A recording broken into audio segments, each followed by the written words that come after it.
কবিতাৰ শিৰোনাম তুমি কৈ যাবা আৰু মই শুই যাম, কথাৰ কণ্ঠ ধৰিত্ৰী শ্ৰাৱণ। তুমি কৈ যাবা আৰু মই শুই যাম, অযুত গান সময়ৰ অপূৰ্ণ গাথা মৰমৰ। ভাগৰি নপৰোঁ, তুমিও ভাগৰি নপৰিবা। গধূলি গধূলি আউসীৰ আবেলি ধূলিয়ৰি বাটত শুই যাম দিয়া, অফুৰন্ত মৰমৰ প্ৰতাৰণা কলেজৰ সেই প্ৰেম নামৰ পৃষ্ঠাকেইটাৰ কাহিনী। অযুত বেদনা কিজানি এই বাৰ্তালাপৰ পৰিধিয়ে হয় যদি আমাৰ এই ঠিকনা। সময় পালে এদিন আকৌ আহিবা কৃষ্ণচূড়াৰ ঘৰলৈ, প্ৰতাৰণা কলেজৰ আধা লিখা পৃষ্ঠাত সপোনবোৰ ৰাখিবলৈ। তুমি আহি যাবা, মই ৰং দিলাম।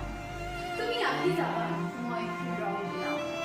হাচনাহানাৰ ফুলক মিলাম, জীৱনৰ উকা কাগজবিলাক। সপোনবোৰ তুমি আহিবা, ৰংবোৰ মই দিলাম। সপোনৰ আকাশচুম্বী কবিতা তুমি লিখিবা, চন্দনে মই বজাম। তুমি হৈ ৰবা আৰু মই আমি হৈ হাচনাহানা